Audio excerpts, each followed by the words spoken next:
Cognizant to the needs of our learners, parents, and teachers, the Department of Education provided us with powerful tools for productivity that will allow us to foster critical thinking skills, problem-solving skills, communication and collaboration skills to be compassionate, responsible global citizens. Join us and discover new ideas in our series of professional development training program with the ICTS Edtech Unit and Microsoft Education Philippines. Together, we will equip our learners and empower our fellow educators for a dynamic future. Para sa bata, para sa bayan, at para sa guro. Sulong Edukalidad.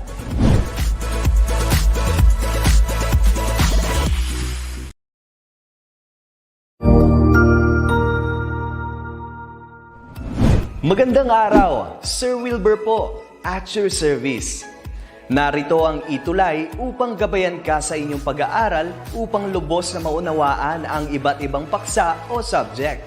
Ang ETUlay ay isang free online tutorial class na pinangungunahan ng ICTS Educational Technology Unit sa pamumuno ni Undersecretary Alain Del B. Pascua.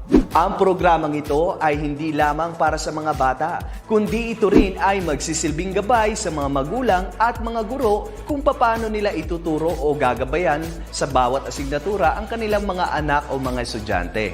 Sa kasalukuyan, ang self-learning module mula sa rehiyon ng Calabarzon at kilala sa tawag na Pivot ang ginagamit sa ating ETUlay online class. Kaya ano pang hinihintay ninyo? Ihanda na ang inyong mga ballpen o lapis, papel o kwaderno at samahan kaming itulay ang pagkatuto para sa bawat batang Pilipino. Sama-sama tayong magtutulungan para malampasan ang mga hamon sa panahong ito. Halina't matuto kasama ang inyong online tutor sa oras na ito.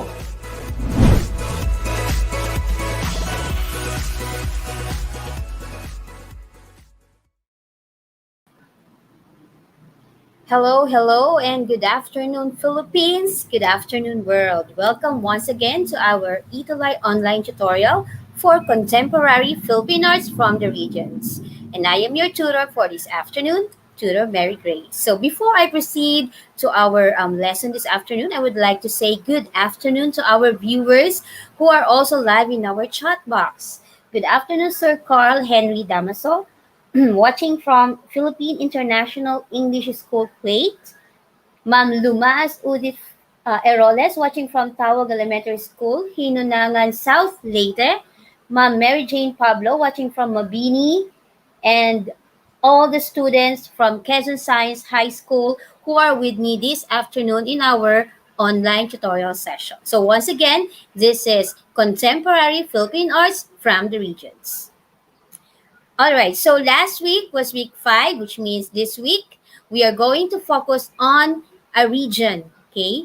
An actual region in the Philippines wherein we're going to explore the different contemporary arts done by people coming from this region, okay? And which have become famous in the world of the arts. So this is local contemporary artworks in Mindanao. If you have seen my post, I have invited you to fly with me to Mindanao and explore the different artworks they have in their place, all right? So we are going to use this reference, the ADM, developed by the Division of Cagayan de Oro City. Thank you very much for lending us this module. And the MELCs in concentration for this week will be to conceptualize contemporary art-based techniques and performance practices in their locality. So as you can see in the picture, we have there the Singkil dance, okay, which introduces us to the locality of Mindanao.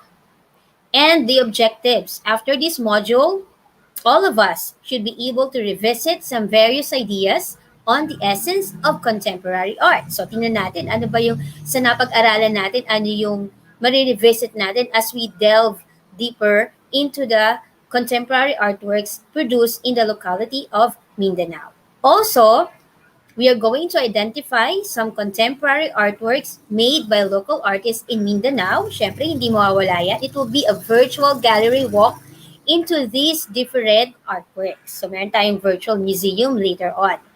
And then, of course, at the end of the session, you should be able to create the intended final product using appropriate materials for the best available output. Which means that after these lesson and all the lessons that we've tackled previously, we should be able to really put together, okay, an artwork that we can call ours, okay, using all the different local materials available, okay, within our reach. Kasi, syempre, it's difficult to gather all the other materials. So, kung ano yung available sa area natin, we should be able to use them and create an intended final product. But that comes later.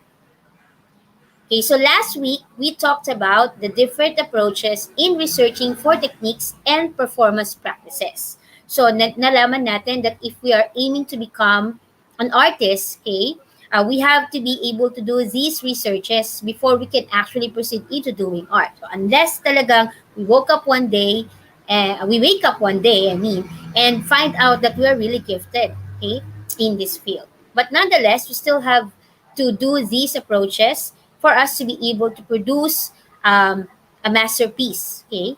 A masterpiece of art. All right, before we proceed to our actual lesson, let us see what we already know about the region of Mindanao. So this activity I would like to call All Things Mindanao. The instruction is plain and simple. You're just going to guess what is shown in each picture. So you can type in your answers in our chat box. Before I proceed to the items I have prepared for you this afternoon, guys, I would like to say hi and hello to our viewers from Quezon Science High School. We have Ashley, Jana, Angel Faith, John Edelbert, Arlene, Jane Rafazo, Andre, Roy, Rafi Veranga, Ella, Jarvis. Okay, thank you very much, guys, for being with me this afternoon. Also, good afternoon to Ma'am Rosalinda Velasco Pitogo. He says, good afternoon, hashtag ETUlay. Thank you, ma'am. And to Ma'am Reimer B. Faith, watching from Pagadian City, Zamboanga del Sur, Santa Lucia Central Elementary School. So, good afternoon, ma'am. Okay, proceeding now to our first item for All Things Mindanao. So, this is our first picture. All right, I'm going to give you 5 seconds to guess what is shown or what is depicted in this picture. Your time starts now in 5, 4. It's very easy. Look at what they're wearing. 3, 2, 1. And time is up. What is depicted or what is shown in this picture? Let's see if we have answers in the chat box. All right. Okay. I guess this one is a bit difficult. Okay. But the answer is, in this picture, all the women on the stage are wearing what we call malo. So it's a traditional clothing in the region part of Mindanao. Okay, so malo. Next item. So this is our next picture. Sumptuous. This is actually considered as the, if I'm not mistaken, the king of fruits here in the Philippines. Would like to guess what is it? So please type in your answer in our chat box in 5, 4, 3, 2, 1. Time is up. Do we have answers? Okay. Sir Carl Henry Damaso said durian. The students from Quezon Science High School said it's durian. Okay, let's see if you got the correct answer. Oh, by the way, good afternoon also, Ma'am Giselle May Siton Oshones, who is currently watching from DLES Jose Abad Santos, Davao Occidental, straight from Davao. Okay, let's see if you got the correct answer. And the answer to this picture is, it is durian. Okay, so it's very famous for its signature odor. Okay, but the inside, you're going to forget your name once you get to taste this king of fruits. Okay, so this is durian. Okay, and let's proceed to the last item in our All Things Mindanao activity. This is our next picture. All right, so very colorful. It looks really fun. Like hashtag, it's more fun in the Philippines. Looks like something is really going on in the picture. What do you think is shown in this photo? Okay, you have 5 seconds to put in your answer in our comment section. In 5, 4, 3, 2, and time is up. Ding, ding, ding, ding, ding. Let's see if we have answers from the comment section. Okay, so unfortunately, I think they're really thinking too hard for the answer, but this is actually one of the most famous festival in the Mindanao region. And this is what we call. Okay. Oh, you are correct, Edelbert. This is the Kadayawan Festival. A very colorful costumes worn by the festival dancers. Okay, it's done annually in Mindanao. And like what I said, it belongs to the hashtag It's More Fun in the Philippines category because it is one of the most sought after events in the country. Okay, the Kadayawan Festival. There you go. So all these three items, the Malong, Durian, and Kadayawan Festival, these are very basic information that you have to know if you want to, prepare yourself, okay, when you travel to this region, to the part of Mindanao. So let's move on to our lesson because we really can't wait to see what artworks they have in that region. Okay? So before we proceed, let's learn more about Mindanao. So first and foremost, as seen in the map on the left side of your screen, you will notice the red part in the Philippine map. You see there the region of Mindanao. And it is the second largest island next to Luzon. Okay? There you go. Another information is that Mindanao has been considered as the pioneer frontier. Okay, what does it mean? It means because Mindanao is a large island. It has many agricultural lands that are not yet being developed or used to its full potential. So this region is called as the pioneer frontier of the Philippines. Okay, its area covers 36,537 square miles. Although yan ay irregularly shaped, kaya napakalawak naman ang nasasakop. Kaya nga yan second largest island in the country. And then we have to know also that this region is home to the majestic Mount Apo, which measures 9,692 feet. Okay, very high mountain. One of the included in bucket list of several mountain explorers or hikers, no? Kasi tayo naman when you go there, maybe would like to take a selfie with Mount Apo as our background, but there are some who would really hike the mountain up all 9,000 feet of it, di ba? And you can find that mountain in Mindanao. Also, it has the largest concentration of ethnic minorities. So marami diyang mga tinatawag nating what do you call that? Mga Asian tribes pa na still thriving up to this day, no? They are concentrated, their population has the largest number in the region of Mindanao. The different languages used in this region are Cebuano, we have Hiligaynon, Surigao-non, Tausug, Chavacano, Maguindanano, and Maranao. So these are just some of the languages. These are practically the languages they use to communicate with each other in that part of the Philippines. Okay? So let's now move on. Okay? We have to remember that as we walk through this gallery, okay, about the different artworks produced by different people who are born in that region in Mindanao, we have to remember that the culture and arts of this region reflect the diversity of the different ethnicities in the region.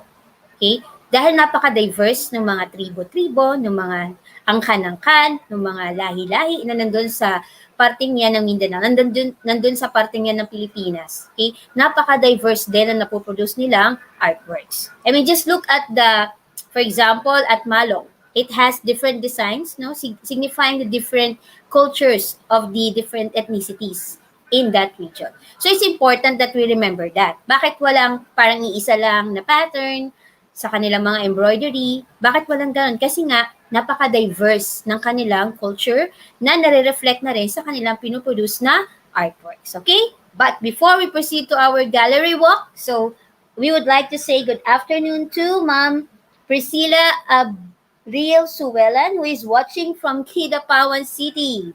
Ma'am Merla Havilona, who is also watching from not also, is watching from Matanao National High, Matanao, Davao del Sur.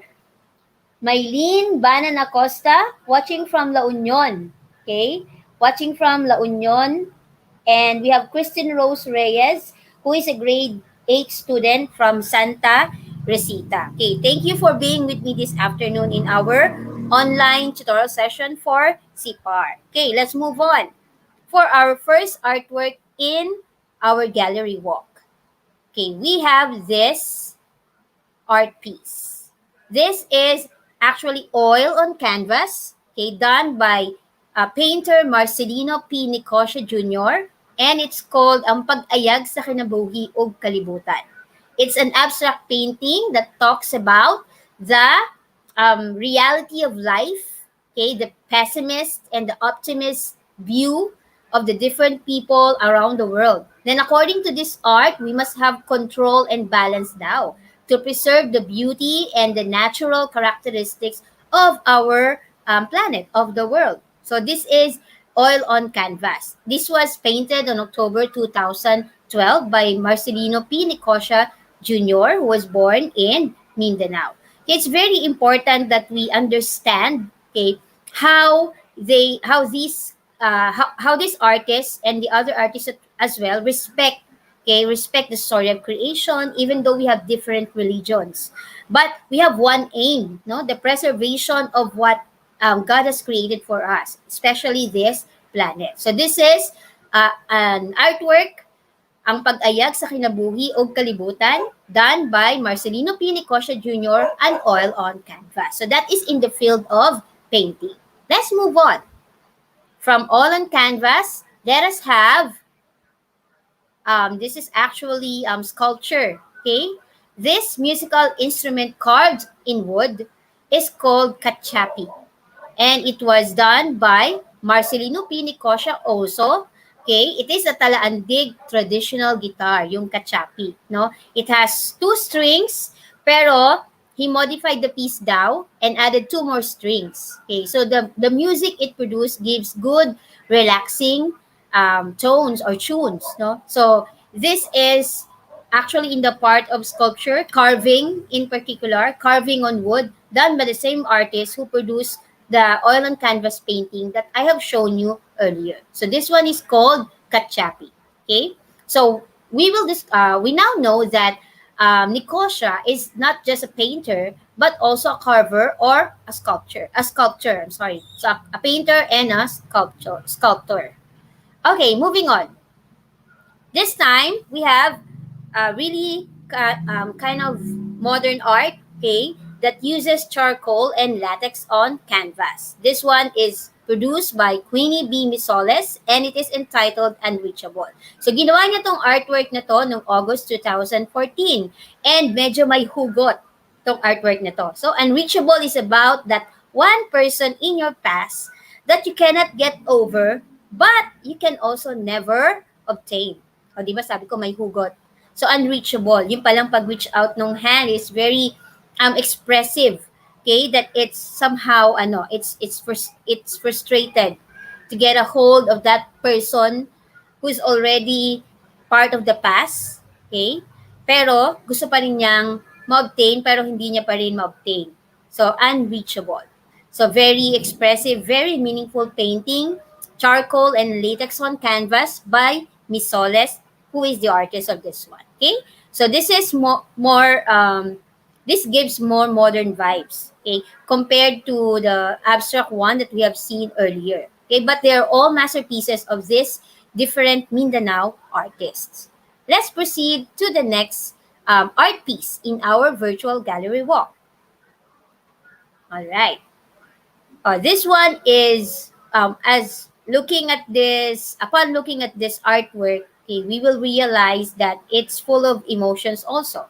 Okay, and this is called Hours.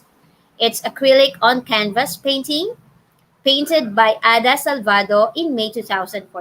So, and it talks about patience. So, alam naman natin na patience is a virtue, pero this one talks about patience. As you can see, diba, when you are waiting for someone or for something, waiting for a sign from above, we want to do something and we're still waiting, we just sit somewhere, stare at the vast emptiness of the surrounding, for example, and just wait, no? So it depicts also a state of endurance under difficult circumstances, diba? While you're waiting, you will be undergoing different struggles, but still at the end of the day, your main goal is to be patient. Okay? Para din yang while waiting for our prayers to come true, or while waiting for that someone to knock on your door and do the big move, a huge move that will really surprise you. It's all part of ours. An acrylic painting on canvas, done by Ada Salvado, who is also from Mindanao region. Okay, so there you go. Here is another modern approach on painting. Next, we have an art installation. Okay, as you can see, it made use of different materials that we may consider as junk. This is actually junk art installation, okay, done by Kublai Milan. And one of the famous contemporary artists that we have in our country these days, not just in the Philippines but even abroad. So his real name is Ray Mujahid Ponce Milan. Okay? He was born in Cotabato City. It's also in Mindanao. He studied at UP. And yan, napakalawak ng kanyang ginagalawan sa mundo ng sining. Nasa sculpture siya, art photography, painting, digital arts, okay, performance arts, at syempre, yan, pagsasagawa ng mga art installation. So, itong art installation na to, in the left side of your screen, makikita nyo yan, o maaari yung makita somewhere sa Ponce Suites Convention Center, if I'm not mistaken. So, doon makikita yung art installation na yan. At doon sa area na yun ay marami ka rin makikita ang art pieces done by Kublai Milan himself. Okay, so there you go. An art installation, definitely an example of contemporary art, now which is still installed today, so you can still visit it if time permits. Okay, moving on. So, okay pa ba kayo sa ating gallery walk? Again, we are walking through the masterpieces produced by different Mindanao artists in different fields. But before we continue, let me say once again, good afternoon to Rian Claire Andico, who is asking, is this grade 4 or grade 1 to 10? To answer, sir or ma'am, this is actually for senior high school, contemporary Philippine arts from the region. Good afternoon also to Sir Arnel Rosete, who is watching from Bamban National High School, San Clemente, Tarlac. And then yung kanina si Christine Rose Reyes is a grade 8 student from Santa Resita High National High School. Okay, so there you go. So let's proceed to our next artwork. So this is it. Excuse me. This one is called Kigal Nasif. Okay, Kigal Nasif is a traditional clothing. It's actually a blouse worn by Tiboli women. It is richly decorated with varied materials and using different techniques. So this one, the embroidery is done by artist Jocelyn Segundo Tony in 2001.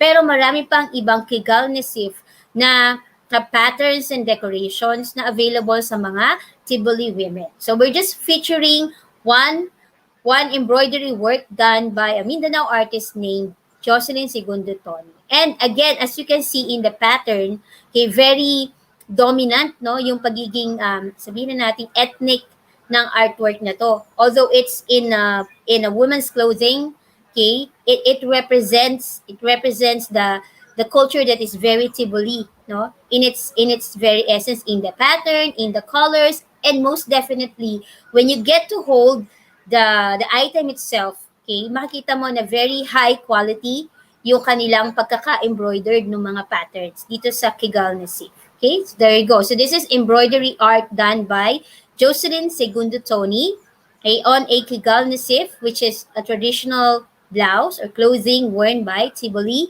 women. Sabi natin kanina, di ba, in Mindanao, you will find a large concentration of ethnic minorities. So yung mga Tiboli, isa sila doon. Okay? And isa rin yung kanilang lahi na merong napakayaman na culture and art, no? Culture and art na thriving from the ancient times up to the present times. At ito ay nilalanguyan na rin ngayon ng iba't ibang artists.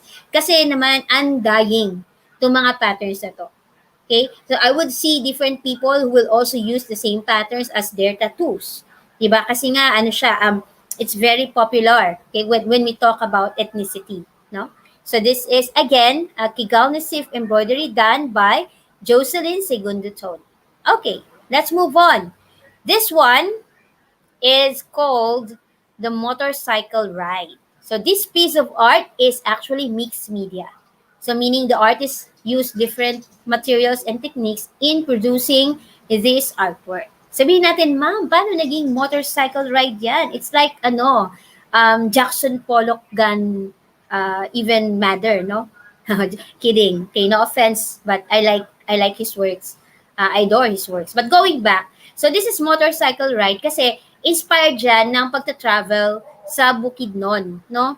When you go to Bukidnon, according to the artist, and you want to explore the place, you need to be able to, you need the motorcycle para mas ma-experience mo yung lugar ng Bukidnon.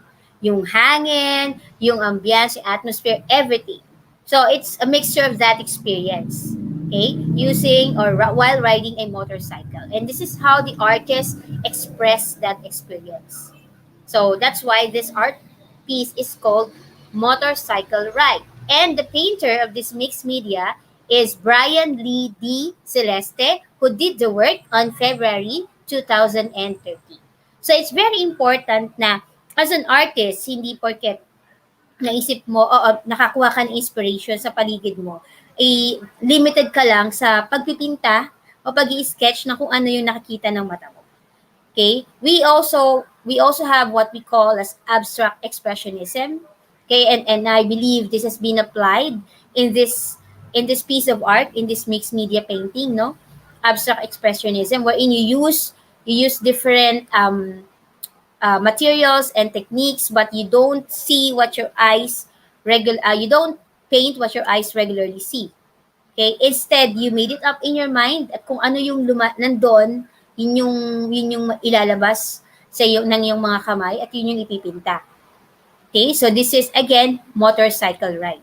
So it's very abstract, yes, but of course there are people out there who are aficionados of abstract paintings. Okay, and this is mixed media. It's a lot different than your regular oil on canvas painting. Kasi dapat bihasa ka din sa paggamit ng ibang materials or media nga na tinatawag when it comes to producing this kind of art form, which is mixed media. All right?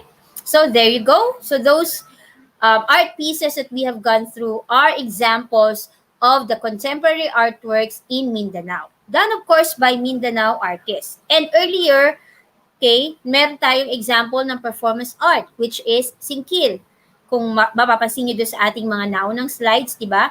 Meron tayong singkil, which is still a very sought-after performance in the field of dancing, okay, even up to this day.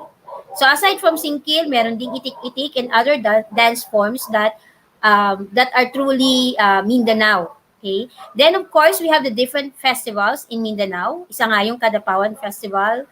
Okay? At itong mga festival na ito ay representation din ng contemporary art in Mindanao. The colors, no, the movements, they are pretty much very true blue Mindanao.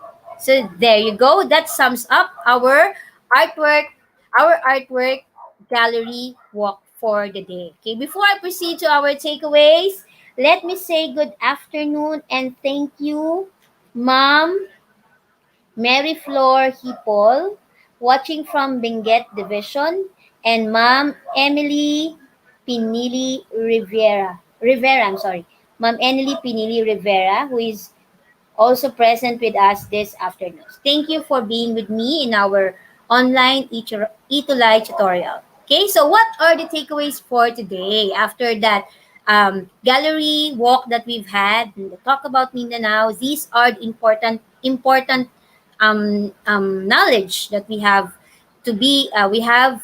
to remember, okay, for today's lesson. So number one, we talked about the different information about Mindanao. Okay, yung ethnicity nila, yung area, okay, gaano kalawak yung Mindanao area, pangilan ito sa mga islands sa Pilipinas in terms of area, di ba? It's the second largest. Okay, ano yung mga languages spoken in Mindanao, or let's say dialects also. Okay, and then ito yung tinatawag na land of the promised land or land of the promise, and also pioneer frontier of the Philippines. Kasi yung agricultural lands nga niyan, maraming undeveloped na pwede pang i-explore. Okay, so those are the information that we learned about the region of Mindanao. And more importantly, for this afternoon, sabi ko, di ba, we are going on a flight to Mindanao because we just did a virtual gallery walk of the different contemporary artworks in Mindanao. Emang paano po yun, Dorian?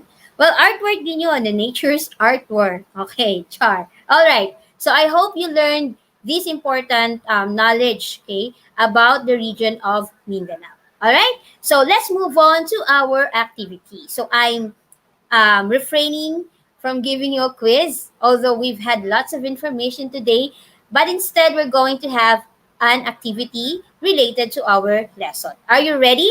So if you want to participate more in this activity, you can type in your answers in our comment section. Or you can, write down your answer on a piece of paper, okay, and take a picture of yourself and, post it, okay, with hashtag ETUlay, or send it to me. I am your tutor, Mary Grace Banal, okay, and we can have it featured in our next session. Are you ready for the activity, guys? Okay, I hope you are. So this one is pretty much easy, and I hope you're familiar with bucket listing, okay? So the instruction for this activity is for you to list down 5 Mindanao bucket list that you would like to experience. Okay, so nalaman natin yung area ng Mindanao. Okay, nalaman natin yung mga artworks na meron doon. Nagkaroon tayo ng gallery walk. Ano ngayon yung 5 things that I would like to experience that are truly Mindanao? Okay? So I know it might not be possible, but this is bucket listing. And one of the things that may get you excited. Okay, so let's proceed. You're going to use this template, okay? Top 5 Mindanao experience. So we call this activity My Mindanao Bucket List. Are you ready? I'm going to give you some time, a few seconds perhaps, kaya yon, or a minute to type in your answer. Kung hindi nyo kaya yung 5, we can just, send top 3 or top 2, but it's better if it's 5, okay? For example, if I were to fill up this bucket list, this will be my top 2. I would like to take a selfie with Mount Apo. Pero honestly guys, kasama talaga yan sa personal bucket list ko. Okay? Kasi done na yung sa Mount Banahaw. So gusto ko rin sa Mount Apo and sa Mayon, of course. Okay, but for Mindanao experience, gusto ko mag-selfie with Mount Apo. In the background, of course. Okay, pwede rin namang sa taas kung kakayanin kong mag-hike. But that's besides the point. Okay, that's for the next bucket list. So take a selfie with Mount Apo. And my second bucket list, okay, for my top 5 Mindanao experience would be, okay, to be in the next Mindanao Art Fair and Exhibit. I think yung first nila ay ginanap noong 2019. So I'm not 100% sure if nagkaroon noong 2020.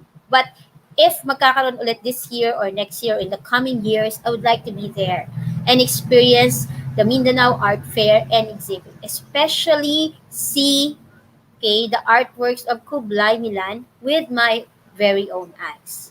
So guys, these are the examples of my personal bucket list for my top 5 Mindanao experience. What's yours? Let's see in our comment section kung ano yung mga nilagay ng ating mga participants. Okay? Let's see, we have Sir Carl. Let me just fix this for a while.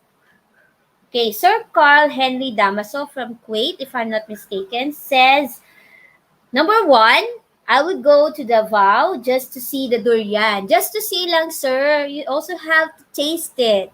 Okay, masarap talaga siya despite its pungent odor. Number 2, I will go to Cagayan to see the festival. Oh, that's nice. Also, I also would like to experience the festival. Thank you very much, sir. That's a nice idea. Number three, I will take a selfie with the festivals. Yeah, and also probably dance with the people dancing in the festival. Number four, I want to see the Philippine eagle in Davao. Okay, that's a very good experience. A very good point in your bucket list. And I want to see the exhibit. Okay, I want to see the exhibit. Let me just complete that. I want to see the exhibit in Davao City. Okay, that's also a good point, and it's very much related to exploring the contemporary art forms or art pieces in Mindanao. So thank you, Carl Henry Damaso, for sending us your answer in our My Mindanao bucket list activity. Yan. So, good afternoon, Ma'am Julia Reyes. Thank you for being in this session. And also to Paula May, thank you for watching this session. There you go. That is our activity for the day, My Mindanao bucket list. So, who knows, one day we'll be able to tick off, okay, these lists, okay, as we move on with our lives, okay, at maging part sana ng inyong personal experience, personal goals, okay, ang mga bagay na ito. Before I proceed, I also would like to read the answer from Maria Clarice Angelo Juarez of Quezon Science High School. Sabi niya, I want to visit the naked island of Siargao. Wow, beach experience. I want to visit the naked, times 5 pala yon. I want to visit the naked island of Siargao. Kasi who doesn't want that, di ba? Who doesn't want to be in Siargao? It's a nature's masterpiece. Okay? All right. So let's move on. Siyempre, that ends our lesson for the day. But it doesn't mean that our session is over without giving you guys my quote-unquote session or moment. Okay? My quote-unquote moment. This time around, I'm going to relive the quote of a French Impressionist artist, okay, si Edgar Degas. Si Edgar Degas ay popular siya, okay, as a French Impressionist painter nga. And popular siya sa mga paintings niya kasi ang majority ng paintings niya, if not all, ay tungkol sa iba't ibang taong nagsasayaw. Ballet dancers o kaya just an average person dancing. Doon kilala si Edgar Degas. Okay? At sinabi niya, and I quote, art is not what you see, but what you make others see. Unquote. By Edgar Degas. Okay? So, art is not what you see. So, kagaya ng sinabi ko kanina dun sa abstract, di ba? Okay? So, hindi porket let's say, hindi ka aficionado ng abstract art, abstract painting, kaya sasabihin mo, ay, magulo yan, hindi ko naman maintindihan kung ano yung sinasabi niyan, di ba? But it's more on the other side kasi. What the artist, okay, would like you to see. Hindi yung nakita mo na magulo, pero kung ano ba yung what's behind that na naging inspiration ng artist to paint that abstract painting. O kaya to install that weird art installation. If you remember yung ating installation dati na maraming na feature na art installation dati na maraming broken doll heads, no, na nilagay sa mga sticks, sa dulo ng stick. That art installation, it may look gross and I don't know, grotesque, pero there is meaning behind it, di ba? So it is what you make others see. So if you're an artist, okay, and you want other people to see something in your artwork, nandun yung focus mo. Hindi sa kung ano ba yung makikita lang ng tao pag tingin nila sa artwork. Okay? Art is not, it is not visible. It is not what you see is what you get. It's something beyond that. Sabi nga ni sino to, yung best friend ni Woody sa Toy Story. Sabi niya, di ba? Okay, to infinity and beyond. Ganun din yung art. It is not what you see, but what you make others see. This is in the point of view of the artist, of course. There you go. That's Edgar Degas for you. And I hope that you learned something from his art quotation. All right? And I think that pretty much sums up our afternoon for our SIPAR ETUlay online tutorial session. I am your tutor for this afternoon, Tutor Mary Grace, and I will see you again next week in our next SIPAR lesson. But tomorrow, please be with us in our Wednesday morning habit. Guys, thank you, good afternoon, and goodbye.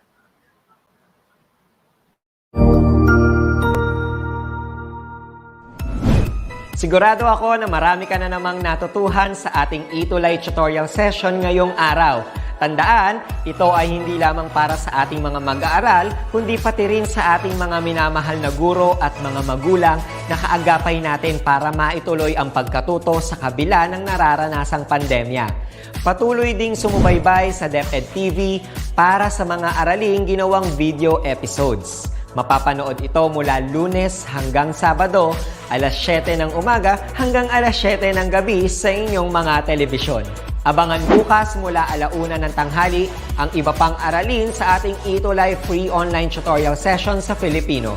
I-like and subscribe at manatiling nakasubaybay sa ating ETUlay tutorial session sa DepEd Edtech Unit FB page at Educational Technology Unit channel sa YouTube at sa DepEd Tayo at DepEd Philippine social media accounts.